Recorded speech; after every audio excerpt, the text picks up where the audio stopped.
ကုသိုလ်တွေမှာအကောင်းဆုံးကုသိုလ်ဘာကုသိုလ်လဲလို့သူစုံတယောက်ကမေးလာလို့ရှိရင်ဖြေထုတ်ရမှာတော့ဝိပဿနာကုသိုလ်အကောင်းဆုံးပဲ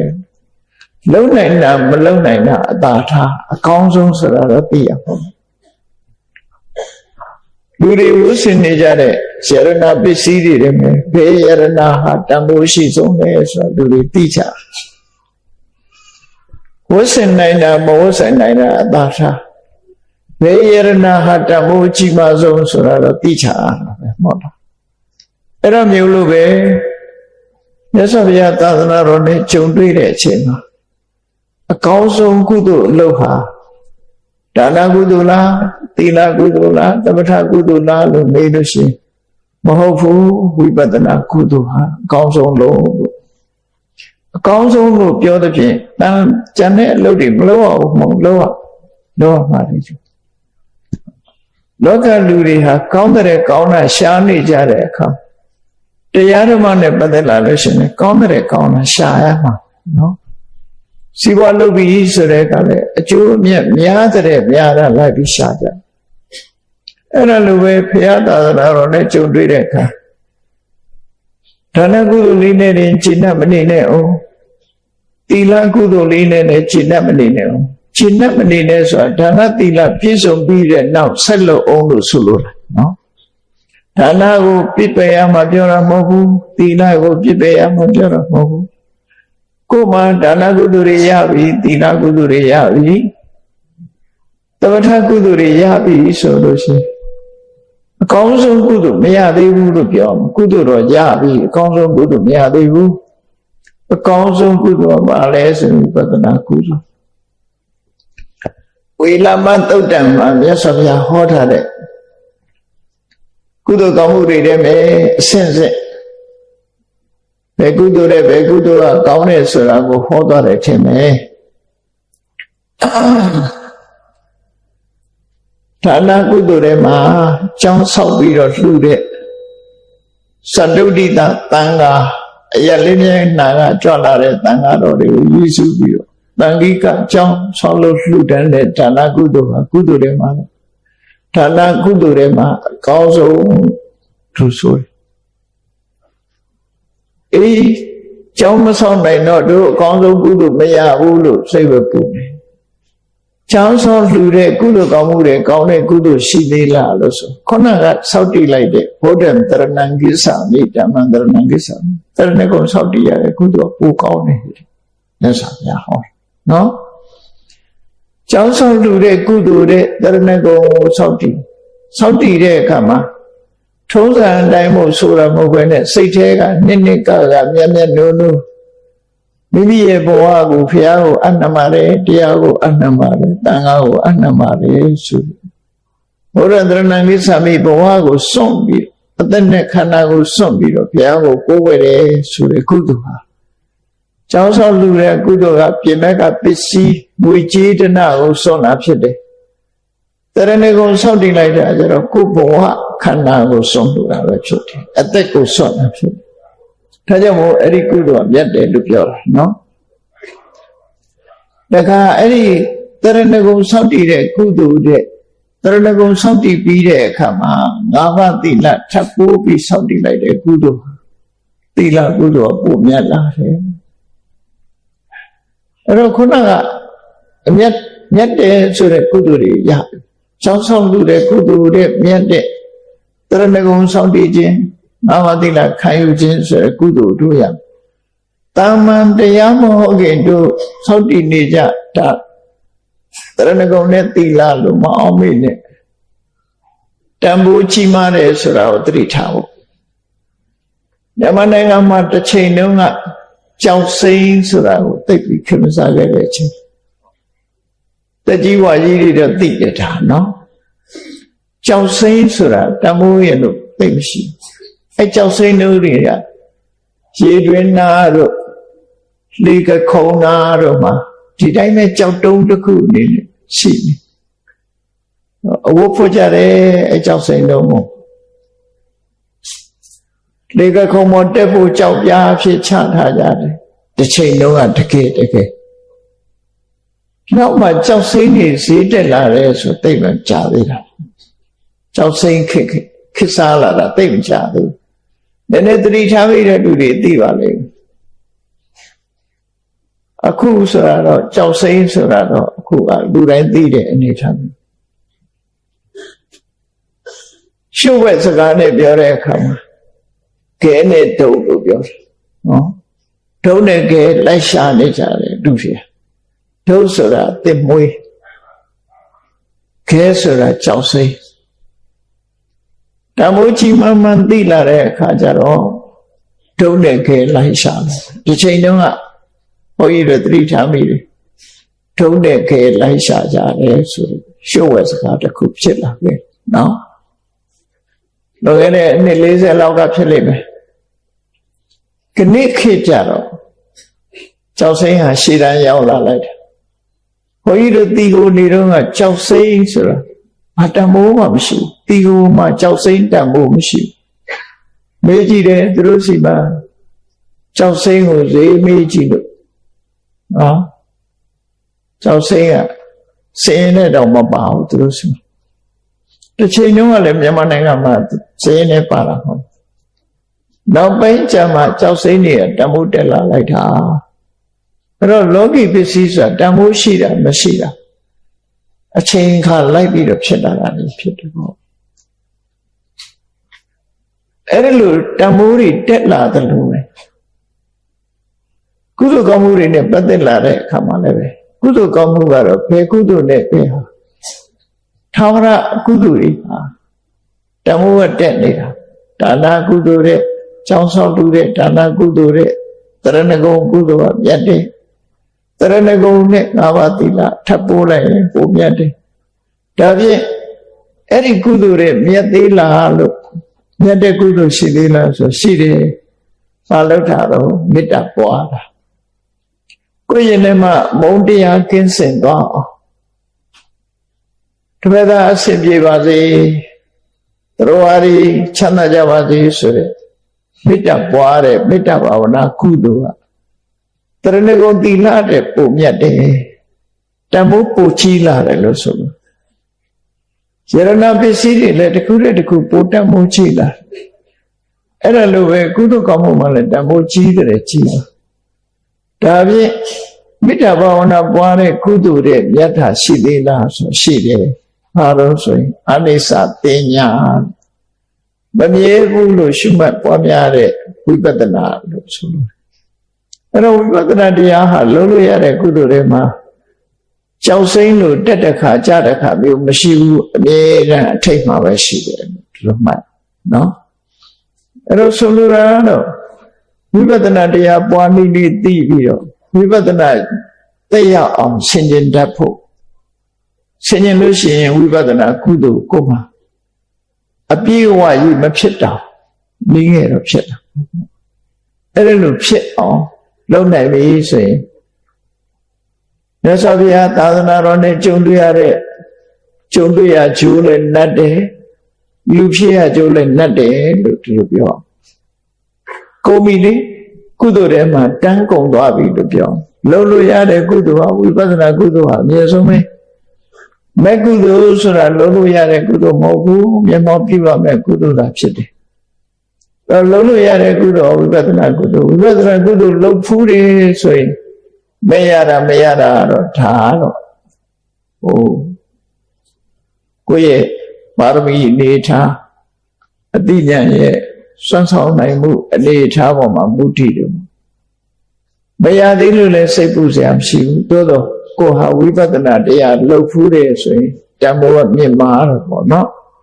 ကုသိုလ်တွေထဲမှာအကောင်းဆုံးကုသိုလ်ကလုပ်ရပြီစိတ်ထဲမှာဝမ်းသာချီးမွမ်းစေတယ်မြတ်စွာဘုရားဟောတဲ့တရားတွေထဲမှာလည်းအနည်းဆုံးတရားကိုပြောပါဆိုလို့ရှိရင်မြတ်စွာဘုရားတရားတော်တွေဟာအကြောင်းနဲ့အကျိုးကိုဟောတဲ့အခြေခံကြတဲ့တရားတွေဟာသစ္စာတရားဟာနည်းနည်းတယ်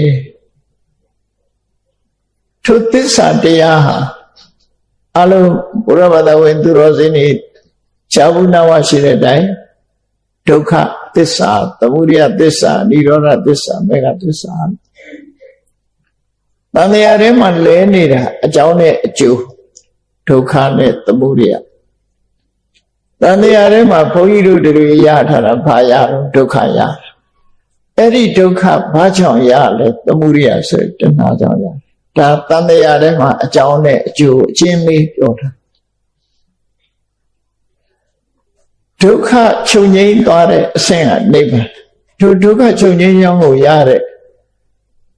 အကျင့်တရားကမေဃသစ္စာအဲ့တော့ဘဝမှာဒုက္ခတွေဖြစ်နေတာဘာကြောင့်ဖြစ်လဲတဏှာကြောင့်ဖြစ်တယ်ဒါဖြင့်အဲ့ဒီတဏှာကိုဖယ်ရှားနိုင်တဲ့နိလန်းနဲ့တဏှာကိုဖယ်ရှားလိုက်လို့ဒုက္ခချုပ်ငြိမ်းသွားပြီဆိုရင်အဲ့ဒီဒုက္ခချုပ်ငြိမ်းသွားခြင်းဟာ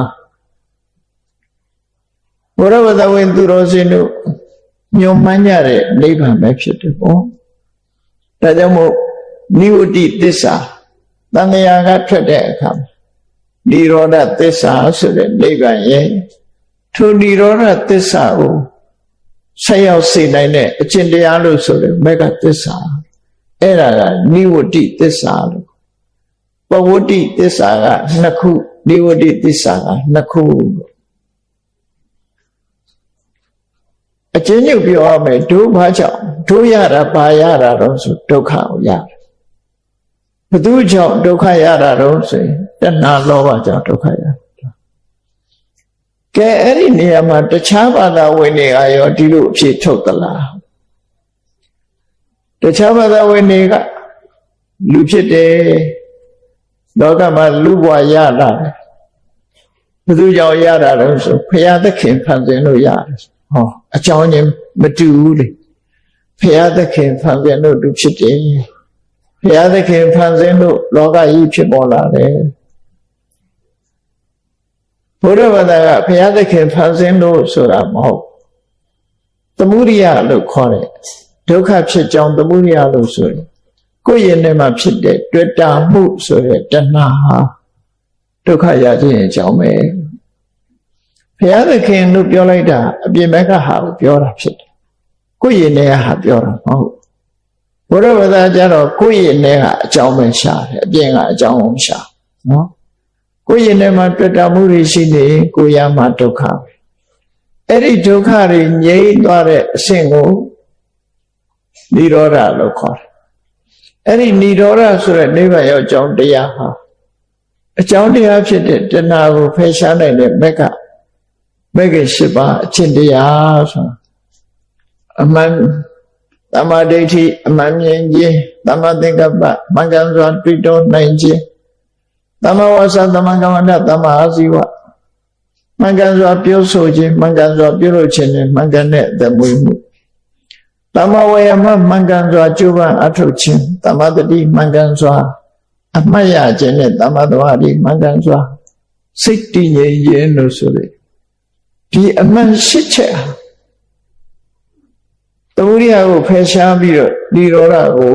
နိဗ္ဗာန်ကိုရောက်စေနိုင်တဲ့အကျင့်တရားလို့ပြောလိုက်မယ်ဆိုရင်သစ္စာ၄ပါးဟာအကြောင်းနဲ့အကျိုးတဏှာဘက်ကအကြောင်းနဲ့အကျိုးတဏှာကထွက်ကြောင်းနဲ့နိဗ္ဗာန်ရောက်ကြောင်းတရားနဲ့နိဗ္ဗာန်နိဝတ္တိသစ္စာအဲ့ဒီသစ္စာနှစ်ခုထဲမှာဒုက္ခသစ္စာနဲ့သမုဒယသစ္စာဟာဒုဋ္ဌတတ္တခံပိရတ္တလို့ဆိုတာကိုယ်နဲ့ဘလောက်ပဲဆက်ဆက်နေမြင်မို့အလွန်ခက်တယ်မြင်မို့ခက်လို့နဲ့တယ်လို့ပြောမမြင်နိုင်ဘူးပေါ့တာမန်မျက်စိနဲ့တာမန်အနေထားနဲ့မသိတယ်ဒုက္ခလို့မသိကြဘူးဒီဒုက္ခဘာကြောင့်ရတယ်ဆိုတာလည်းမသိကြဘူးလောကကြီးမှာတကယ်ကိုပညာရှိကြီးတွေလို့ပြောတဲ့ပုဂ္ဂိုလ်တွေတောင်မှဒီအသိကိုမသိကြဘူးလို့ဆိုလို့အဲ့ဒါကြောင့်မြင်မို့ခက်တယ်မြင်မို့ခက်သည့်အတွက်ကြောင့်နည်းနည်းတယ်လို့ဆိုတယ်နောက်နိဗ္ဗာန်နဲ့နိရောဓသစ္စာနဲ့မဂ္ဂသစ္စာတဏှာကထွက်မြောက်ကြောင်းနဲ့တဏှာကထွက်မြောက်ခြင်းဆိုတဲ့ဒီနှစ်ခုကြတော့ဂံဗီရတ္တဒုဋ္ဌတ နဲ့လို့မမြင်နိုင်ဘူးလို့ပြောမတူကြဘူးနဲ့လို့မမြင်နိုင်တာတမန်အဖြစ်တိတမြင်တယ်လွယ်တာမဟုတ်ဘူးနိဗ္ဗာန်ဆိုတာနဲ့နေတယ်နိဗ္ဗာန်ရဲ့အကြောင်းတရားကနဲ့နေတယ်နဲ့နေသည့်အတွက်ကြောင့်မမြင်နိုင်တာခံပြီးရတံဒုဒ္ဒတာကြောင်းချင်းမတူကြဒါကြောင့်သစ္စာ၄ပါးဟာအမှန်မှနဲ့နေတယ်လို့ဒီလိုဟောအဲ့ဒီအကျိုးနဲ့အကြောင်းမသိဘဲနဲ့သောတာပန်ဆိုမဖြစ်ဘူးသက္ကရာဂံဆိုတာမဖြစ်ဘူးအနာဂယဟန္တာဆိုတာမဖြစ်ဘူးအရိယသူတော်စင်ဘဝရောက်ဖို့ရဒီသစ္စာ၄ပါးကိုသိရမှာဖြစ်တယ်ဟုတ်ပြီသစ္စာ၄ပါးဒုက္ခနဲ့သမုဒယဆိုတဲ့ဒီသစ္စာ၂ပါးကိုအခြေပြောမယ်ဆိုရင်ဘယ်လိုပြောမလို့ဆိုပဋိစ္စသမုပ္ပါအနုလောမနဲ့ပြောရမှာဖြစ်တယ်နော်အကြောင်းနဲ့အကျိုးတွေပြောသွားတာပဲအကြောင်းနဲ့အကျိုးပဋိစ္စသမုပ္ပါနဲ့ပြောတာအဲ့ဒီအကြောင်းနဲ့အကျိုးကိုဒုက္ခသစ္စာနဲ့သမုဒယသစ္စာကိုချဲ့လိုက်တဲ့အခါမှာဒီတော့ကစကားနှလုံးနဲ့ပြောတာဒုက္ခရဲ့သမုဒယရဲ့ဟိုကြတော့ဒုက္ခကိုအမျိုးစုံပြောတယ်သမုဒယကလည်းအမျိုးစုံပြောတယ်ပဋိစ္စသမုပ္ပါကြတော့စကလုံး12မျိုးကိုတရား12မျိုးကိုအသုံးပြုပြီးတော့ဒုက္ခကိုသရုပ်ဖော်တယ်ဒုက္ခကိုသရုပ်ဖော်တာအကြောင်းတရားတွေကြီးပြောမယ်ဆိုရင်17မျိုးအကျိုးတရားတွေကြီးပြောမယ်ဆိုရင်17မျိုးအလုံးပဋိစ္စသမုပ္ပါဒုက္ခနဲ့သမုဒယကိုချဲ့လိုက်တဲ့အခါမှာ12မျိုးဖြစ်သွားတယ်လို့ဆိုလို့အဲ့တော့ဒုက္ခသမုဒယသစ္စာ2မျိုးကိုပဋိစ္စသမုပ္ပါအနုလောမကချဲ့ပြလိုက်တယ်နောက်တစ်ခါនិရောဓသစ္စာနဲ့မေဃသစ္စာကိုပฏิလောမပဋိစ္စသမုပ္ပါနဲ့ချဲ့ပြီးတော့ပြလိုက်တယ်အဲ့တော့သစ္စာ၄ပါးကိုအခြေပြောခြင်းဘာနဲ့ပြောအောင်လဲပဋိစ္စသမုပ္ပါနဲ့ပြောရမယ်ဒီလိုဆိုလို့ပေါ့နော်ကိုယ်ဘာကြောင့်ဖြစ်တယ်ဆိုတာသိဖို့လိုအပ်တယ်သိဖို့လိုအပ်တယ်အဲ့ဒါကြောင့်အကျဉ်းဆုံးကသစ္စာ၄ပါးထပ်ချဲလိုက်တဲ့အခါပဋိစ္စသမုပ္ပါတခါပဋိစ္စသမုပ္ပါကိုထပ်ချဲမယ်ဆိုတဲ့အခါကျဘာဖြစ်တယ်ဆိုပဋ္ဌာန်းကျမ်းဖြစ်သွား24ပစ္စည်းပဋ္ဌာန်း24ပစ္စည်းအဲ့တော့အကြောင်းနဲ့အကျိုးကိုရှင်းပြတဲ့မြတ်စွာဘုရားရဲ့တရားဒေသနာဒီကနေ့ခေတ်တော့ပဋ္ဌာန်းကရွတ်ဖို့လောက်ပဲဖြစ်နေတယ်နော်ရွတ်ဖို့လောက်ပဲဖြစ်နေအဲ့တော့မြတ်စွာဘုရားကဟောကြားလို့ရင်အကြောင်းနဲ့အကျိုးနှစ်ခုပြောတယ်အဲ့ဒီမှာအနုလောမပဋိစ္စသမုပ္ပါမှာအလုံးသိတဲ့အတိုင်းအဝိဇ္ဇာပိစ္ဆယသင်္ခါရပိစ္ဆယဝိညာဏနဲ့ဆိုပြီးအကြောင်းနဲ့အကျိုးတွေပြောသွားကြတာအကြောင်းက17မျိုးအကျိုးက17မျိုးအကြောင်း17မျိုးဆိုတာအဝိဇ္ဇာကစပြီးရေးကြည့်လိုက်အဝိဇ္ဇာသင်္ခါရဝိညာဏနာမရူပသလယရဏဖတ်တဝေဒနာသိညာဖတ်တဝေဒနာတဏှာဥပါဒံကမ္မဘဝဇာတိလို့17မျိုးအကြောင်းတရားအကျိုးကလည်း17မျိုးပဲအကျိုးကြပဲအစရေးတော့ဆိုလို့ရှိရင်သင်္ခါရဝိညာဏနာမရူပသလယရဏဖတ်တဝေဒနာတဏှာဥပါဒံဘဝစရဇာတိစရမရဏလို့ပြောတယ်နော်အဲ့ဒီမဲ့အလုံးကအကြောင်းက17မျိုးအကျိုးက17မျိုးအကြောင်း17မျိုးကြောင့်အကျိုး17မျိုးဖြစ်တယ်လို့ဆိုတာဘာကိုမြတ်စွာဘုရားကရှင်းလို့ရင်လို့ဆိုဒီကုန်းလေးမှာဧဝမေတ္တကေဝလတ္တဒုက္ခခန္ဓတဒီရောဟောဒီဖြစ်နေသမျှတွေဟာဒုက္ခတွေဖြစ်နေဒုက္ခတွေပဲဒုက္ခအစုအဲ့ဒီဒုက္ခအစုဟာအခုပြောတဲ့အဝိဇ္ဇာစတဲ့အကြောင်းတရားတွေကြောင့်ဖြစ်နေတာလို့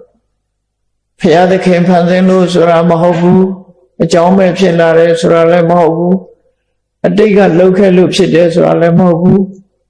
အကြောင်းမဲ့တက်တက်ဖြစ်ချင်လို့ဖြစ်တယ်ဆိုတာလည်းမဟုတ်ဘူးလို့ဆိုတဲ့အသိဉာဏ်ကိုပေးတာပရိစ္ဆေသမုပ္ပါပဲနော် ပရိစ္ဆသမုပ္ပါအဲ့တော့တရားနာတဲ့အခါမှာဇလံလေးကြီးလည်းမနာနဲ့အောင်ခန္ဓာကိုယ်ထဲမှာအသိဉာဏ်ရအောင်ကိုယ်တဏ္ဍမှာ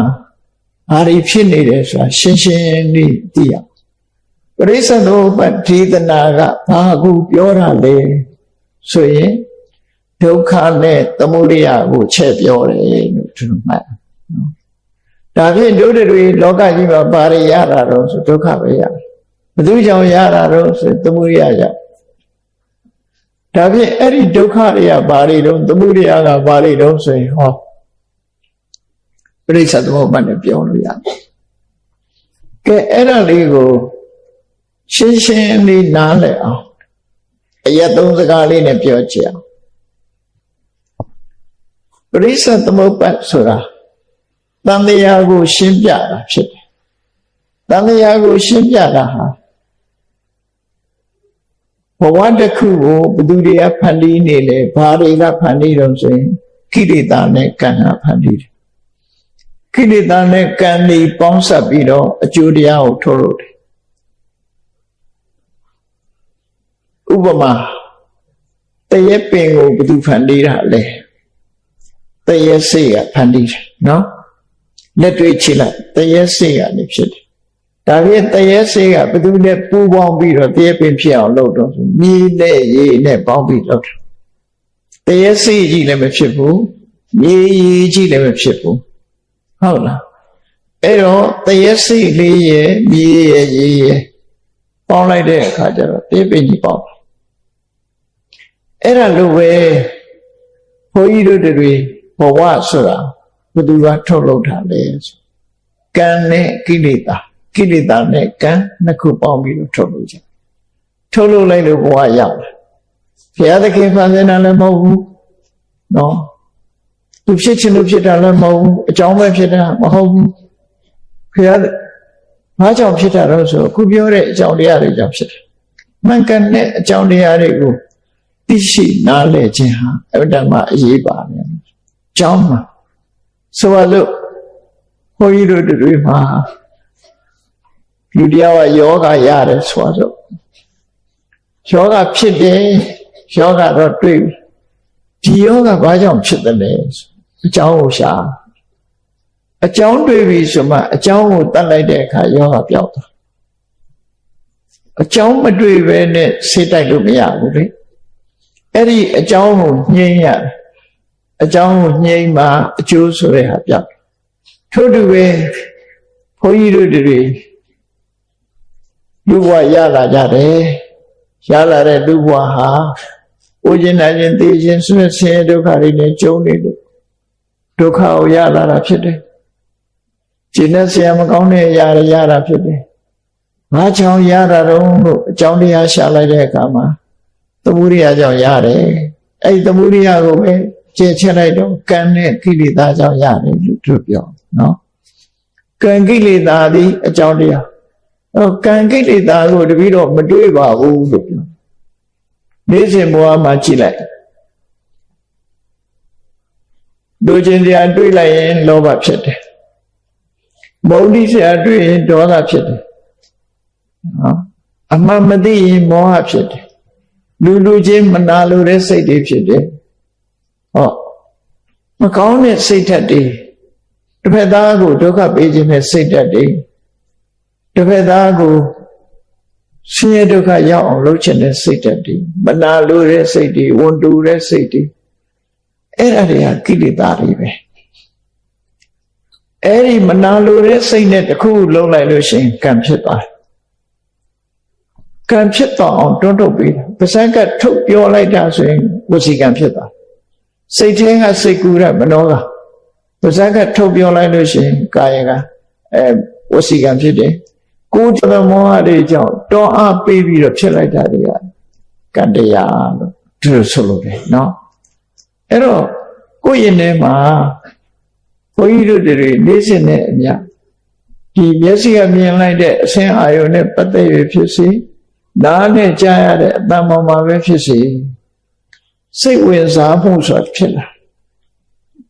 မျက်စိနဲ့မြင်ရတဲ့အရာကိုနှစ်သက်တဲ့ကိုကြိုက်တဲ့အရာဆိုစိတ်ဝင်စားပြီးတွေ့တာမှုတွေဖြစ်လာမကောင်းတဲ့အရာဆိုရင်မုန်းတိမှုတွေဖြစ်လာအဲ့ဒီတွေ့တာချင်းမုန်းတိချင်းဆိုတဲ့အရာတွေကကိလေသာတွေ့တာမှုမုန်းတိမှုစိတ်ထဲဖြစ်အောင်မြတ်မကပါးစပ်ကထုတ်ပြောလာတယ်မုန်းရင်မုန်းနေဆိုပြောလာပြန်တွေ့တာရင်တွေ့တာလဲဆိုတော့ပြောလာဝစီကံတွေဖြစ်လာအဲ့ဒီအနေတစုံတစ်ခုကြိုးစားကိုတိလျောက်လုပ်လိုက်ပြီဆိုရင်ကာယကံဖြစ်အဲ့တော့ကိလေသာနဲ့ကံနဲ့ကဒီလိုပေါင်းစပ်ပြီးလာကြကိလေသာနဲ့ကံနဲ့ပေါင်းစပ်အဲ့ဒီကိလေသာနဲ့ကံနှစ်ခုပေါင်းစပ်လိုက်တဲ့အခါအကျိုးတရားဆိုရလဒ်တစ်ခုပေါ်လာပြန်ဒီလိုဆိုလိုတယ်ပေါ့နော်အဲ့ဒါကိုစာပေလိုပြောတော့ကံနဲ့ကိလေသာကကိလေသာဝကံကကမ္မဝသူတို့နှစ်ခုပေါင်းစပ်ပြီးတော့ထုတ်လုပ်လိုက်တာကဝိပကဝဆိုဟောဝသုံးပါလို့ပြောတယ်နော်ဝသုံးပါဆိုလိုတာကအကြောင်းတရားကိုနှစ်ခုအကျိုးတရားကိုတစ်ခုပြောလိုက်တယ်ရှင်းရှင်းလေးအရာတကားနဲ့ပြောရမယ်ဆိုရင်ဘယ်လိုပြောပစ္စည်းတစ်ခုလိုချင်တယ်လိုချင်တာကကိလေသာလိုချင်လို့ရအောင်လုပ်တာကကံတရားရလာတာကဝိပါကအကျိုးတရား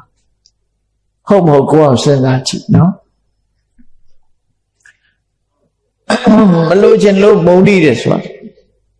မလိုချင်ဘူးဆန့်ကျင်တယ်အမြင်ကတ်တယ်ကိလေသာနော်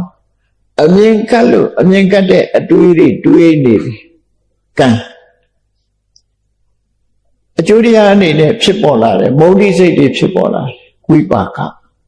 မကောင်းတဲ့ကံကြတယ်အဲ့လိုတော့ပြန်တော့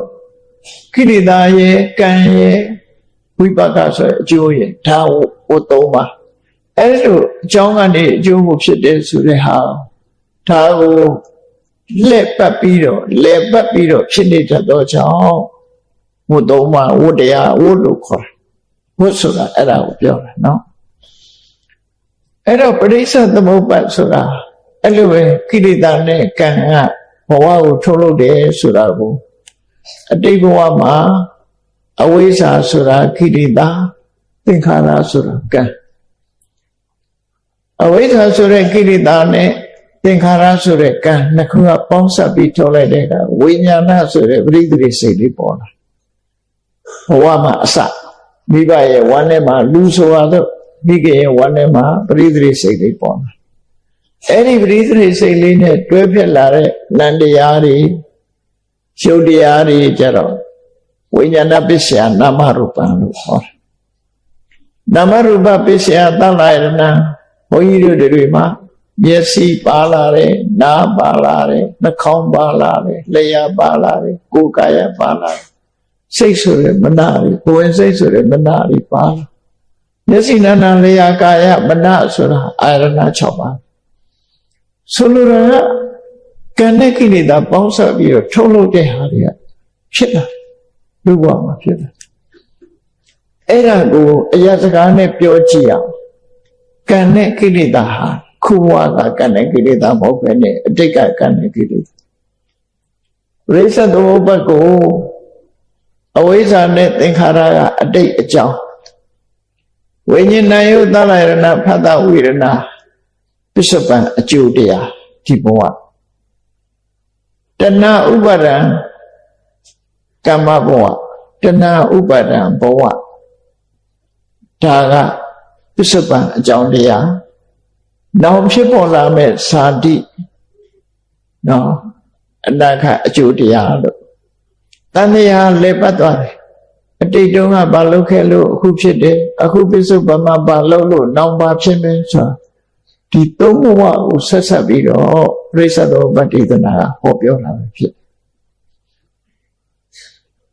နော်ပရိစ္ဆေသမုပ္ပါဒေသနာဟောပြောအဲ့ဒီမှာကံနဲ့ကိလေသာလို့ဆိုတဲ့နေရာမှာကိလေသာကိုအတိတ်ဘဝကိုတော့အဝိဇ္ဇာကိုကဥဆောင်လိုက်တယ်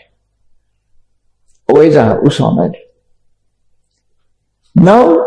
ပစ္စုပန်အကြောင်းတရားတွေကြတော့တဏှာကိုဥဆောင်တာအဝိဇ္ဇာဥဆောင်တဲ့ဟာကို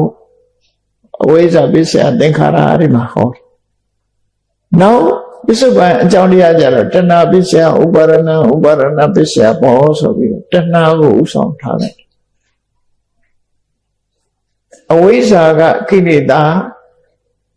သင်္ခါရကကံနောက်ပိုင်းရောက်တဲ့အခါကျတော့ပစ္စုပန်ဘဝမှာတဏှာရဲ့ဥပါဒဏ်ရဲ့ကိလေသာကမ္မဘဝဆိုတာကံဟောကံနဲ့ကိလေသာဒီတစ်ခုကိုအကြောင်းတရားဖြစ်ဒီလိုဟောတယ်ကဲအဲ့ဒါကိုခွန်ကြီးတို့တွေဘာကြောင့်လူဖြစ်လာကြဘာကြောင့်လူဘဝရောက်လာဆိုတာကိုပရိစ္ဆေသဘောပတ်နဲ့ကြည့်ပြောကြည့်အတိတ်ဘဝတုန်းကသစ္စာတရားဆိုတာမသိခဲ့ဘူးဘာကြောင့်ဖြစ်တယ်ဆိုတာသစ္စာတရားကိုမသိခဲ့ဘူးမျက်စိမမြင်တဲ့လူတယောက်ဟာလမ်းပေါ်မှာခလုတ်ကသင်းတွေရှိတယ်ဆိုတာလမ်းကိုမမြင်ဘူးဒါပေမဲ့လမ်းလျှောက်တယ်လမ်းပေါ်လျှောက်တယ်အဲ့ဒါလိုပဲတန်တရားထဲမှာအမှန်တရားဆိုတာမသိဘူးမသိတာကအဝိဇ္ဇာမသိတဲ့အခါကျတော့ကောင်းတာလည်းလုံးမိတယ်မကောင်းတာလည်းလုံးမိတယ်မကောင်းတာကျတော့အကောင်းထင်လုံးမိတယ်နော်ကောင်းတာကျတော့ဒီကိုယ်ဘဝမှာပိုကောင်းလိမ့်မယ်ထင်ပြီးတော့လုပ်ပြန်အကောင်းလည်းလုံးမိတာပဲမကောင်းတာလည်းလုံးမိကဲအတိတ်ဘဝတုန်းကမျက်စိမမြင်တဲ့ပုဂ္ဂိုလ်တယောက်တည်းလမ်းလျှောက်ခဲ့တယ်လို့ပဲအမှန်တရားကိုမသိဘူးမသိသည့်အတွက်ကြောင့်လုံးပြီးလုံးရလုံးတယ်အမှန်တရားကိုမသိတာကအဝိဇ္ဇာလုံးပြီးလုံးရလုံးတယ်ဆိုတာသင်္ခါရဒါတိတ်ဘဝမှာအဲ့လိုလုံးလိုက်တော့ကိုယ်ရင်ထဲမှာဘာတွေဖြစ်တုံးဆိုကိလေသာနဲ့ကံဖြစ်လာအဲ့ဒီကိလေသာနဲ့ကံဖြစ်လာတဲ့အခါဘာတွေရလာတာတော့ကြည့်ဘုန်းကြီးတို့တွေတိတ်ဘဝတုန်းကအဲ့လိုလုပ်ပြီးအခုလူဖြစ်လို့မွေးလာတဲ့ဆိုတာလူဘဝမှာဘာတွေရှိတုံးလို့တွေ့ကြည့်လိုက်ရှင်ထဲမှာအသိစိတ်မရှိဘူးလားအဲ့ဒါကိုဝိညာဏလို့ခေါ်တယ်နော်ဝိညာဉ်နဲ့ပြောတာတွေကတချို့ဟာစိတ်ကိုညှို့တာမဟုတ်ဘဲနဲ့ပရလောကကဝိညာဉ်မမြင်ရတာတွေကိုညှို့ပြီးဝိညာဉ်ပြောနေကြတာနော်မိခင်ရဲ့ဝမ်းနဲ့မှာပထမဆုံးဖြစ်တဲ့အသိစိတ်ကလေးအခုလည်းပဲအသိစိတ်တွေရှိနေကြတယ်လူတွေအဲ့ဒီအသိစိတ်လေးနဲ့တူတကွာရှင်တွဲဖြစ်တာနော်အသိစိတ်လေးကပထမဆုံးပေါ်လာတာမဟုတ်ဝိညာဏကိုရလာတာနံပါတ်1ဝိညာဏဝိညာဏရတဲ့အခါကျတော့ထိုဝိညာဏနဲ့ရှင်ပြီးတော့ဖြစ်ပေါ်လာတဲ့ဖတ်တာဝေဒနာသင်ညာသင်္ခါရဆိုတဲ့စေတသိက်တွေပါလာလောဘတွေပါလာတယ်ဒေါသတွေပါလာတယ်ပေါ့ဒီလိုပေါ့နောက်ပိုင်းမှာပါလာတယ်ရှေ့ပိုင်းမှာတော့ဒီဖတ်တာဝေဒနာစားတဲ့စေတသိက်တွေပေါ်လာတယ်ဒါကနာမပရိသေစိတ်လေးနဲ့တွဲဖက်ပြီးတော့ကံ့ကြောင့်ဖြစ်တဲ့ရုပ်တွေပေါ်လာတယ်ရူပနာမရူပဆိုကိုရတာတဖြည်းဖြည်းဒီလိုရလာဝိညာဉ်ရလိုက်တယ်နာနဲ့ရုပ်ရလိုက်တယ်ပြီးတဲ့အခါကျတော့ရုပ်ထဲမှာတို့နာနဲ့မှာတို့ဘာတွေပါလာတော့ဆိုမျက်စိနာနာလျှာကာယမနဆိုတာပါလာပြန်အဲ့ဒါကိုအာယတနာ6ပါးသလယတနာလို့ခေါ်တယ်အဲ့ဒီ6ပါးပေါ်လာတဲ့အခါကျတော့လူဆိုတာမျက်စိရှိတော့အစဉ်အာယုံနဲ့ဆက်သွယ်သွားနားရှိတော့အသံအာယုံနှာခေါင်းရှိတော့အနံ့အာယုံလျှာရှိတော့အရသာအာယုံကိုယ်ကာယရှိတော့အထိတွေ့အာယုံဟောအဲ့ဒါနဲ့ဆက်သွယ်စိတ်ရှိသည့်အတွက်ကြောင့်ကြံတွေးသည့်အာယုံတွေနဲ့ဆက်သွယ်သွားအာယုံနဲ့စိတ်နဲ့ဆက်သွယ်တာကိုဖတ်တာလို့ခေါ်တယ်ဖတ်တာကြောင့်အာယုံနဲ့စိတ်ဆက်သွယ်သွားတယ်ဆက်သွယ်သွားတဲ့အခါကျတော့ဘာဖြစ်တယ်စိတ်ရဲ့ခံစားမှုတွေပေါ်လာတယ်ဝေဒနာကြည့်လေမျက်စိအမြင်ပြီးတော့ကိုကြိုက်တာလေးမြင်နေစိတ်ချမ်းသာလိုက်တာလို့မပြောဘူးလားကိုမကြိုက်တာတွေးပြန်တော့လေဟုတ်လားစိတ်မကောင်းဖြစ်လိုက်တာလို့ပြောပြန်စိတ်ထဲမှာဒီဝမ်းသာခြင်းဝမ်းနေခြင်းဆိုတာဖြစ်လာအဲ့ဒါတွေကစိတ်ရဲ့ခံစားချက်လို့ခေါ်ကဲလူဆိုတာကြည့်လိုက်ကြည့်တဲ့ဘာပို့လို့လေကျန်တာတွေကနောက်မှရှားယူထားတာလေ အမေမွေးတော့လူရဲ့ခန္ဓာကိုယ်မှာဒါပဲမဟုတ်လားစိတ်ရဲ့နော်ရုပ်တည်နံနေရဲ့အာရဏ6ပါးရဲ့အာရဏ6ပါးကြောင့်အာယုန်နဲ့ဆက်သွယ်မှုတွေဖတ်တာဆိုတာတွေတွေ့တယ်စိတ်ခံစားမှုဆိုတာတွေရလာအဲ့ဒါကိုလူဘဝလို့ခေါ်တာပဲတော့လူဘဝတရားကိုအချင်းချုပ်ပြီးတော့ဟောလိုက်တဲ့အခါပရိစ္ဆေသမုပ္ပါဒ်မှာလူဘဝဆိုတာဘာလဲဝိညာဉ်နာယုတ်သလယရဏဖတ်တာဝေဒနာဒါလူဘဝဒါဖြင့်ဒီရင်ရတလားစိတ်ခံစားမှုဖြစ်လာတဲ့အခါကျတော့ဒီပစ္စုပန်ဘဝမှာဘာတွေလာပြန်တော့ဆိုစိတ်ခံစားမှုကကျင့်တတ်เสียကောင်းတယ်ကျင့်တတ်เสียမကောင်းမှုဆိုတာလာတယ်ဒုက္ခလာမယ်ဒုက္ခလာမယ်ဒုက္ခလာတဲ့အခါကျတော့တဏှာဖြစ်လာပြန်ရောလူချင်းပြန်တယ်နောက်တစ်ခါဒုက္ခဖြစ်လာပြန်တော့လည်းပဲကောင်းတာကိုလူချင်းပြန်တယ်ပေါ့ဒီလိုပေါ့တဏှာပစ္စယဒီဝေဒနာပစ္စယတဏှာဒုက္ခဝေဒနာပစ္စယတဏှာဒုက္ခဝေဒနာပစ္စယဒေါသောဆိုတာမျိုးဖြစ်လို့ရတယ်ပေါ့အကုသိုလ်တွေပြန်ဖြစ်လာပြန်မို့ပြောတာနော်စိတ်ခံစားမှုကိုအကြောင်းပြုပြီးတော့လောဘဖြစ်လာတယ်နောက်တစ်ခါဒေါသဖြစ်လာတယ်တကယ်ကတော့တဏှာကပုတ်ပြီးတော့လွှမ်းမိုးတာဖြစ်တော့ကြောင့်ဒုက္ခဝေဒနာနဲ့တွေ့ရင်လည်းပဲတဏှာဖြစ်တယ်ဒုက္ခဝေဒနာနဲ့တွေ့ရကြတော့ဘလို့တဏှာဖြစ်တယ်ဆိုအဲ့ဒီဒုက္ခကိုယုံမုန်းတယ်ဒုက္ခကိုလိုချင်တယ်ဆိုတဲ့တဏှာဖြစ်ပြန်နော်ဒုက္ခိဒုက္ခပက္ခယတိဒုက္ခရောက်နေတဲ့ပုဂ္ဂိုလ်ကဒုက္ခလိုချင်တာဒုက္ခိပယောပိအစ္စတိချမ်းသာတဲ့လူကပိုချမ်းသာချင်တယ်အဲ့တော့ဝေဒနာပစ္စယတဏှာဆိုတာထပ်ပိုးပြီးတော့ဖြစ်လာပြန်ကိလေသာတွေဖြစ်လာပြန်တဏှာဖြစ်တဲ့အခါကျတော့တွေ့တာမှုဆိုတဲ့ဆွလန်းမှုဆိုတဲ့ဥပါဒံရောက်လာဥပါဒံရောက်လာတဲ့အခါဆွလန်းတွေ့တာမှုကိုဥတည်ချက်ထားပြီးတော့အလုပ်တွေလုပ်လာပြန်တယ်ပြောလာပြန်တယ်အလုပ်ကိုယ်ဒီလျောက်လုပ်လာပြန်တယ်ကံတရားတွေဖြစ်လာပြန်တယ်အဲ့ဒါကမ္မဘဝကမ္မဘဝကြောင့်ရလာမှာတော့ဥပပတ္တိဘဝဆိုတဲ့ခန္ဓာပဲဖြစ်တယ်ဟောပစ္စုပန်မှာဝိညာဉ်နာယုတလရဏဖတ်တာဝေဒနာဆိုတာအတိတ်ကကြောင့်ဖြစ်လာတဲ့လူဘဝအဲ့ဒါတွေရဲ့ဆက်သွယ်မှုကြောင့်ထပ်ပိုးပြီးတော့တိုးတက်လာတာတွေကတဏှာဥပါဒံကမ္မဘဝဒါတွေထပ်တိုးလာနော်။အိုများလာပြီးတဲ့အခါကျကမ္မဘဝပြီးတော့ဘာဖြစ်တယ်ဆိုကမ္မဘဝပစ္စယဇာတိဆိုနောက်ဘဝတစ်ခါပြန်မွေးပြန်တယ်နော်ဒီဘဝမွေးတာကဝိညာဉ်ဒီဝိညာဉ်မွေးပြီးဝိညာဉ်နဲ့စပြီးတော့ဝိညာဉ်နာသလရဏဖတ်တာဝေဒနာအကြောင်းတရားတွေကတဏှာဥပါဒံကမ္မဘဝဆိုပြီးတော့ပစ္စုပန်မှာအကျိုးတရား၅ပါးအကြောင်းတရား၃ပါးဒီမှာထားအဲ့ဒီမှာအဝိဇ္ဇာနဲ့သင်္ခါရပေါင်းထည့်လိုက်ရင်အကြောင်းတရားလည်း၅ပါးအလုံး၅ပါးစီတွက်လို့ရတယ်ပေါ့နောက်အနာဂတ်အကျိုးကြတော့ဇာတိဆိုပြန်ပြီးမွေးဖွားခြင်းဆိုတာရတယ်အဲ့တော့တန်တရားမှာကံနဲ့ကိလေသာတွေပေါင်းစပ်ပြီးတော့ဘဝတစ်ခုဆိုဒီလိုရအဲ့လိုရပြီးတော့ဘဝမှာ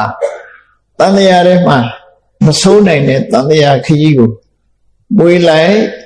တဏှာဥပါဒံကမ္မဘဝတွေပေါ်လိုက်နောက်ထပ်ပြန်မွေးလိုက်တဏှာဥပါဒံကမ္မဘဝတွေပေါ်လိုက်တယ်အမှန်မသိသမျှကာလပတ်လုံးဘဝတန်တရားကြီးကရဆိုင်လို့မရအောင်ဒုက္ခတွေဆက်ဖြစ်နေတယ်ဆိုတော့ပရိစ္ဆေသမုပ္ပါဒ်က၃ဘဝနဲ့ရှင်းပြအဲ့၃ဘဝနဲ့ရှင်းပြတဲ့ဒီပရိစ္ဆေသမုပ္ပါဒ်ထဲမှာပါတဲ့တရားတွေကိုဝိပဿနာရှုရင်ဘယ်လိုရှုမလဲကြည့်ဝိပဿနာတရားကိုဘယ်လိုရှုမလဲဆိုပစ္စုပန်ဘဝမှာဘုန်းကြီးတို့တွေဘာတွေဖြစ်လဲအလုံးစဉ်းစားကြည့်လိုက်ရင်ပေါ်ပါတယ်မျက်စိရှိတယ်မဟုတ်လားမျက်စိရှိတော့မြင်စရာအာယုံမြင်ရတယ်မျက်စိကတစ်ခုမြင်စရာအာယုံကတစ်ခုနှစ်ခုနော်မျက်စိကိုဝတ္ထုလို့ခေါ်တယ်မိယာစိတ်ရဲ့မိယာဖြစ်လို့မျက်စိကိုဝတ္ထုမျက်စိမှာပေါ်လာတဲ့အာယုံကိုအစင်းအာယုံလို့ခေါ်တယ်မျက်စိနဲ့အစင်း နှစ်ခုဆုံပြီးလိုက်တဲ့အခါမှာ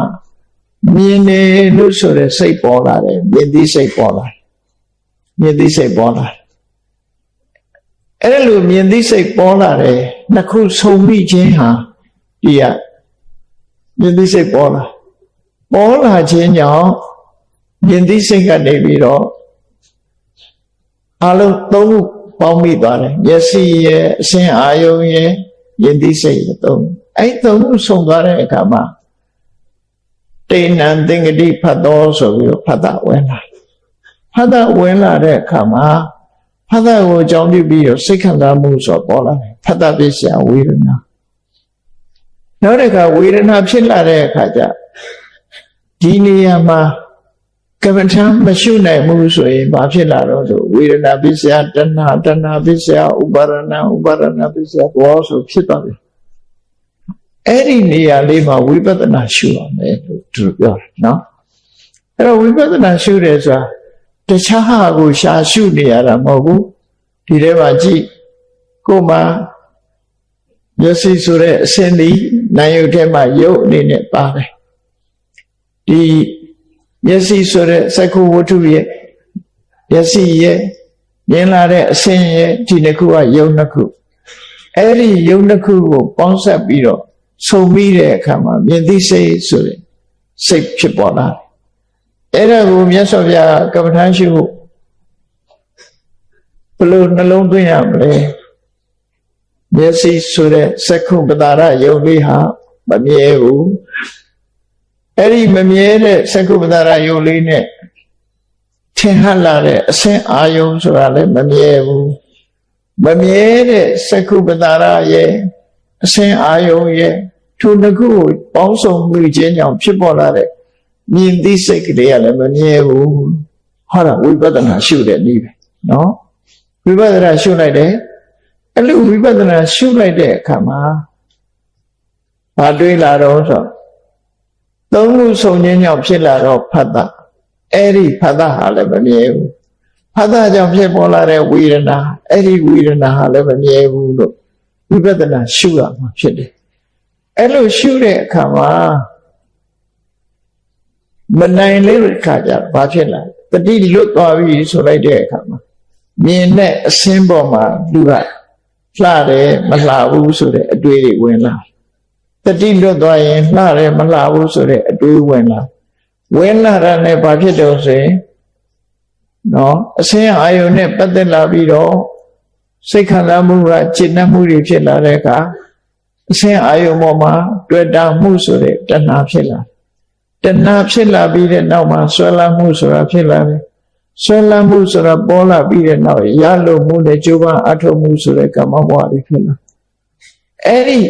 တရားတွေကိုဖြစ်လာပြီဆိုရင်အလုံးကိုဝိပဿနာအမြင်နဲ့ကြည့်နိုင်ရမယ်အဲ့ဒါလို့ကြည့်လိုက်လို့ရှိရင်နော်ဝိပဿနာအမြင်နဲ့ရှုမယ်ဆိုလို့ရှိရင်ရှစ်ဆက်ပြီးတော့တိုးပွားပြီးတော့မသွားတော့အမြင်နဲ့ပတ်သက်ပြီးဒီလိုရှုတယ်လို့ပဲအတန်နဲ့ပတ်သက်လာတဲ့အခါလဲ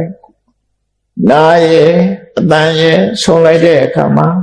ဇာတိစိတ်ဆိုတာပေါ်လာတယ်နာဆိုတဲ့ပတာရသောတာပတာရလည်းမမြဲဘူးအတန်ဆိုတာလည်းမမြဲဘူး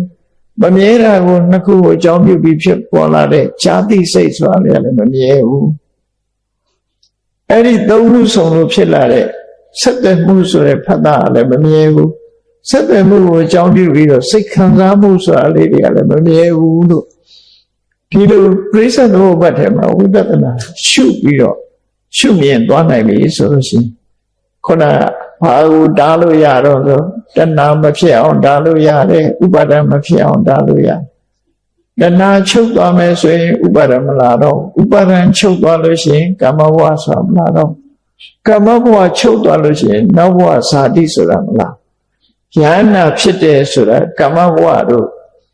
တဏှာတို့ဥပါဒံတို့ကာမဘဝတို့ဝိဇ္ဇာတို့သင်္ခါရတို့ဒါတွေချုပ်သွားလို့နောက်ထပ်ဇာတိဆိုတာမလာတော့တာဒါယန္နာဖြစ်တယ်လို့ခေါ်နော်အကြောင်းတရားတွေရှိနေသေးရင်စက်တိုက်လာနေမှာအဲ့တော့ပရိစ္ဆေသမုပ္ပါကိုတရားအနေနဲ့ရှုမယ်ဆိုရင်အကယ်၍ဒီဘဝမှာဒီ တချို့အယူဆတွေမှာပရိစ္ဆေသမုပ္ပါဟာတဘဝတည်းပဲတဘဝတည်းအတွက်ဟောတဲ့တရားလို့ဆိုရင်တကယ်ကတော့တဘဝတည်းအတွက်ဟောတာမဟုတ်ဘူးအဝိဇ္ဇာဖြစ်လာလို့ရှိရင်သင်္ခါရဖြစ်တယ်ဆိုတာအတိတ်ဘဝအခုဘဝလည်းအဝိဇ္ဇာတွေဖြစ်တာပဲသို့တော့အဝိဇ္ဇာဖြစ်ရင်သင်္ခါရဆိုတဲ့ကံတရားတွေလည်းဖြစ်တယ်သို့တော့အဲ့ဒီ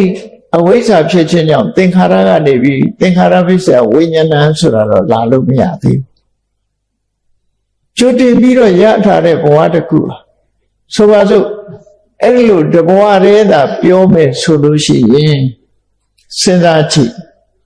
လူတယောက်ဟာသမထကျင့်စဉ်ကိုကျင့်လိုက်တယ်သမထကျင့်စဉ်ကျင့်လိုက်လို့ဆံရသွားပြီဆိုဆံကုသိုလ်ကနေချက်ချင်းအကျိုးပေးလာဘယ်ပေးမှာနော်ဆံရလိုက်တာနဲ့သူဟာလူဘဝကမဟုတ်တော့ဘဲနဲ့ပြမဘဝပြောင်းသွားလို့ရမလားမရဘူးလူဘဝသေးသည်ဘဝတစ်ခုအဆုံးသတ်သွားပြီးတဲ့နောက်မှသာသူကအကျိုးပေးလို့ရတယ်ဒါကြောင့်မို့ဒီအဝိဇ္ဇာနဲ့သင်္ခါရဘယ်လိုပဲကောင်းတဲ့ကုသကံတွေလုံးလို့လူဘဝဟာလူစင်စိတ်ကလည်းနတ်ဖြစ်သွားမှာမဟုတ်ဘူးလူစင်စိတ်ကလည်းပြမဖြစ်သွားမှာမဟုတ်ဘူးဒါကြောင့်မို့အဝိဇ္ဇာနဲ့သင်္ခါရဆိုတာအတိတ်ဘဝနဲ့ပဲသက်ဆိုင်တယ်ဝိညာဉ်ယုသလရဏတို့ကပစ္စုပန်ဘဝနဲ့ပဲသက်ဆိုင်တယ်တဏှာဥပါဒံကမ္မဘဝလို့ဆိုတာလေပစ္စုပန်ဘဝနဲ့ပဲသက်ဆိုင်တယ်လို့သုံးဘဝတန်မြာကိုရှင်းပြတဲ့ဒီတရားဒေသနာဖြစ်လို့အကြောင်းနဲ့အကျိုးဆက်ဆက်ပြီးတော့ဝိပဿနာတရားကိုရှုမှတ်ပွားများမယ်ဆိုလို့ရှိရင်အဝိဇ္ဇာကိုဝိဇ္ဇာမှန်သိတယ်တဏှာကိုတဏှာမှန်သိတယ်ကိုယ်ရင်ထဲမှာဖြစ်တာဩငါမှတွေ့တာစိတ်တွေဖြစ်နေပါလားငါမှစိတ်ထဲမှာဆွဲလန်းနေပါလားဆိုတာတွေကိုသိလာပြီဆိုလို့ရှိရင်အဲ့ဒီသိတဲ့ဝိပဿနာဉာဏ်ကတွေ့တာမှုကလည်းမမြဲဘူးဆွဲလန်းမှုကလည်းမမြဲဘူးလို့ဝိပဿနာဉာဏ်နဲ့ရှုမြင်သုံးသပ်လိုက်လို့ရှိရင်ရှေ့တိုးမလာတော့ဘဲနဲ့ရောကျသွားတာပဲဖြစ်တယ်ပေါ့အဲ့ဒီလိုရောကျသွားအောင်ဝိပဿနာတရားနဲ့ကိုယ့်ရင်ထဲမှာဖြစ်ပေါ်လာတဲ့ကံနဲ့ကိလေသာတွေကိုဟန်တာရမှာပဲဖြစ်တယ်အဲ့ဒီလိုဟန်တာနိုင်လို့ရှိရင်အဆိုးတရားတွေဟာရင်ထဲမှာပွားများမလာတော့ဘဲနဲ့ရော့တဲ့ရော့လာပြီးနောက်ဆုံးမှာဒီအကြောင်းတရားတွေချုပ်သွားလို့ရှိရင်အကျိုးတရားတွေချုပ်ငြိမ်းခြင်းဆိုတဲ့နိဗ္ဗာန်ဆိုတာနဲ့လိစပ်ပြီးတော့လာတာပဲဖြစ်တယ်အကယ်၍ဒီအကြောင်းတရားတွေကတိုးတဲ့တိုးလာမယ်ဆိုရင်နိဗ္ဗာန်နဲ့တော့ဝေးနေအောင်ပါပဲအဝိဇ္ဇာတွေကလည်းတိုးတယ်သင်္ခါရတွေကလည်းတိုးတယ်တဏှာတွေဥပါဒဏ်တွေကမ္မဘဝတွေကလည်းတိုးနေတယ်ဆိုရင်နိဗ္ဗာန်နဲ့ဝေးမှာပဲအဲ့ဒီအဝိဇ္ဇာတဏှာဥပါဒံသင်္ခါရဘဝဆိုတဲ့ကံနဲ့ကိလေသာတွေရောပါသွားလို့ရှိရင်ဒီဘဝကိုဖန်တီးတတ်တဲ့အကြောင်းတရားတွေချုပ်သွားလို့ရှိရင်ဘဝကလည်းပဲငြိမ့်သွားတယ်အကြောင်းချုပ်ရင်အကျိုးချုပ်တယ်ဆိုတဲ့အတိုင်းပဲအကျိုးချုပ်အောင်ဘယ်လိုလုပ်အကြောင်းချုပ်အောင်ဘာနဲ့လုပ်အောင်မလို့ဆိုဝိပဿနာတရားကိုပွားများအထောက်အောင်ဝိပဿနာတရားပွားများအထောက်ခြင်းဖြင့်အမှန်သိလာတဲ့အခါမှာတမ္မာဒိဋ္ဌိဆိုတာဖြစ်လာတယ်အမှန်တွေးတဲ့တမ္မာသင်္ကပ္ပဆိုတာဖြစ်လာတယ်မှန်ကန်တဲ့ကြိုးစားမှုဆိုတဲ့တမ္မာဝါယာမဖြစ်တယ်မှန်ကန်စွာသိမှတ်ခြင်းဆိုတဲ့တမ္မာတတိမှန်ကန်စွာစိတ်တည်ငြိမ်ခြင်းဆိုတဲ့တမ္မာသမာဓိလို့ဆိုတဲ့ဒီမှန်ကန်မှုသီလကိုအခြေခံပြီးတော့တမ္မာဝါစာတမ္မာကမ္မန္တတမ္မာအာဇီဝဆိုတဲ့သီလကိုအခြေခံပြီးတော့ဝိပဿနာအလုပ်ကိုအထုတ်တဲ့ဒီမဂ်ခင်တရားတွေနဲ့ပေါင်းစပ်ပြီးသွားလို့ရှိရင်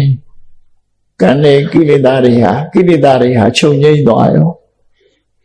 အဝိဇ္ဇာဆိုတဲ့ကိလေသာတဏှာဆိုတဲ့ကိလေသာဥပါဒံဆိုတဲ့ကိလေသာအဲ့ဒီကိလေသာတွေချုပ်ငြိမ်းသွားရင်သင်္ခါရဘဝဆိုတဲ့ကံတရားတွေဟာအလုံးမဖြစ်တော့လို့ရှိရင်ဘဝတစ်ခုကိုမထုတ်လုပ်နိုင်တော့ကိလေသာကုန်လို့ရှိရင်ကံကုန်တယ်ကိလေသာချုပ်ရင်ကံချုပ်တယ်ကိလေသာကိုဘာနဲ့ချုပ်အောင်လုပ်မလဲဆိုဝိပဿနာရှုရင်းကနေရလာတဲ့မဲ့နဲ့ကိလေသာကိုချုပ်သွားမှာဖြစ်တယ်အဲ့ဒါပရိစ္ဆေသမုပ္ပါကိုဝိပဿနာအနေနဲ့ရှုမှတ်ပွားများခြင်းလို့အချင်းချုပ်အဖြစ်ဒီလိုမှတ်သားနားလည်ကြမှာဖြစ်ပါတယ် တရားချစ်ခင်သူတော်စင်ပြိဿအပေါင်းတို့မြတ်ဗုဒ္ဓရဲ့အဆုံးအမတရားတော်တွေဟာဘဝတန်တရားကိုရှင်းရှင်းပြတ်ပြတ်နားလည်အောင်လုပ်ပြီးကိုယ့်ဘဝကိုတန်တရားဝကလွတ်ချင်တယ်ဆိုရင်ဒီလမ်းမှတပါတခြားလျှောက်เสียမရှိဘူးနိဗ္ဗာန်သွားခြင်းနဲ့ဆိုရင်ထိုင်ဆူတောင်းနေလို့တော့မရဘူးဒီလမ်းကြောင်းကရှောက်မှသာလေနိဗ္ဗာန်ဆိုတာရောက်တယ်ဒီကနေပြီးတော့မန္တလေးတောင်သွားခြင်းနဲ့ဆိုရင်အိမ်ပေါ်ကနေထိုင်ပြီးမန္တလေးတောင်သွားခြင်းလိုက်တာလို့ဆိုရင်ရောက်ပါမလားအေးမန္တလေးတောင်ရောက်တဲ့လမ်းကြောင်းပေါ်မှာရှောက်ဖို့လိုတယ်အဲ့ဒါလိုပဲနိဗ္ဗာန်ကိုရခြင်းနဲ့ဆိုရင်နိဗ္ဗာန်သွားတဲ့လမ်းကိုရှောက်လန်းကြရမှာဖြစ်တယ်ဝိပဿနာအကျင့်ကိုကျင့်ခြင်းဟာနိဗ္ဗာန်ရဲ့အကြောင်းတရားကိုရှောက်လန်းနေခြင်းဖြစ်လို့မိမိတို့ဘဝမှာတဘဝတဲ့တဘဝပို့ပြီးတော့နိဗ္ဗာန်နဲ့နီးလံမှာဖြစ်တယ်ဆိုတာကိုကိုယ်စီသဘောကျပြီးဝိပဿနာတရားအထောက်ချင်းဖြင့်နိဗ္ဗာန်ကိုမျက်မှောက်ပြုနိုင်အောင်ကြိုးစားအထောက်နိုင်ကြပါစေကုန်သတည်း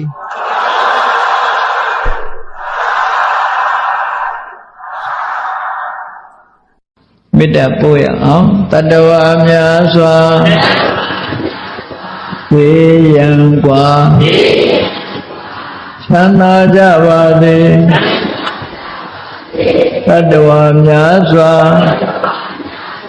ဝေယံကွာချမ်းသာကြပါစေမေတ္တာရေချမ်းသုံးငါဖြံဝေကြံကြပါစေမေတ္တာရေချမ်းသုံးငါဖြံကုသိုလ်ထဲမှာအကောင်းဆုံးကုသိုလ်ဘာကုသိုလ်လဲလို့သူစုံတယောက်ကမေးလာလို့ရှိရင်ဖြေထုတ်ရမှာတော့ဝိပဿနာကုသိုလ်အကောင်းဆုံးပဲလုံနိုင်တာမလုံနိုင်တာအသာထားအကောင်းဆုံးဆိုတာတော့သိရမှာလူတွေဝှစင်နေကြတဲ့ယရဏပစ္စည်းတွေထဲမှာဘယ်ယရဏဟာတန်ဖိုးရှိဆုံးလဲဆိုတာလူတွေသိကြဝှစင်နိုင်တာမဝှစင်နိုင်တာအသာထားဘယ်ယရဏဟာတန်ဖိုးကြီးမားဆုံးဆိုတာတော့သိချတာပဲမဟုတ်လားအဲ့ဒါမျိုးလို့ပဲမြတ်စွာဘုရားသာသနာတော်နဲ့ကြုံတွေ့တဲ့အချိန်မှာအကောင်းဆုံးကုသိုလ်အလုပ်ဟာဒါနကုသိုလ်လားသီလကုသိုလ်လားသမထကုသိုလ်လားလို့မေးလို့ရှိရင်မဟုတ်ဘူးဝိပဿနာကုသိုလ်ဟာအကောင်းဆုံးလို့အကောင်းဆုံးလို့ပြောတဲ့ဖြင့်တန်ကျန်တဲ့အလုပ်တွေမလုပ်အောင်မလုပ်မှာလေလောကလူတွေဟာကောင်းတဲ့ကောင်းတာရှားနေကြတဲ့အခါတရားဓမ္မနဲ့ပတ်သက်လာလို့ရှိရင်ကောင်းတဲ့ကောင်းတာရှားရမှာနော်စီးပွားလုပ်ပြီးဆိုတဲ့အခါလေအကျိုးအမြတ်များတဲ့များတာလိုက်ပြီးရှားကြအဲ့ဒါလိုပဲဘုရားသာသနာတော်နဲ့ကြုံတွေ့တဲ့အခါဒါနကုသိုလ်လေးနဲ့တင်ရှင်းမနေနဲ့အောင်သီလကုသိုလ်လေးနဲ့လည်းရှင်းမနေနဲ့အောင်ရှင်းမနေနဲ့ဆိုတာဒါနသီလပြည့်စုံပြီးတဲ့နောက်ဆက်လို့အောင်လို့ဆိုလို့နော်ဒါနကိုပြည့်ပယ်ရမှာပြောတာမဟုတ်ဘူးသီလကိုပြည့်ပယ်ရမှာပြောတာမဟုတ်ဘူးကိုယ်မှာဒါနကုသိုလ်တွေရပြီသီလကုသိုလ်တွေရပြီသမထကုသိုလ်တွေရပြီဆိုလို့ရှိရင်အကောင်းဆုံးကုသိုလ်မရသေးဘူးလို့ပြောမှာကုသိုလ်တော့ရပြီအကောင်းဆုံးကုသိုလ်မရသေးဘူးအကောင်းဆုံးကုသိုလ်ပါလဲဆိုဝိပဿနာကုသိုလ်ဝေလမသုတ်တံမှာမြတ်စွာဘုရားဟောထားတဲ့ကုသိုလ်ကောင်းမှုတွေထဲမှာအဆင့်ဆင့်ဘယ်ကုသိုလ်တဲ့ဘယ်ကုသိုလ်ကကောင်းတယ်ဆိုတာကိုဟောသွားတယ်ထင်တယ်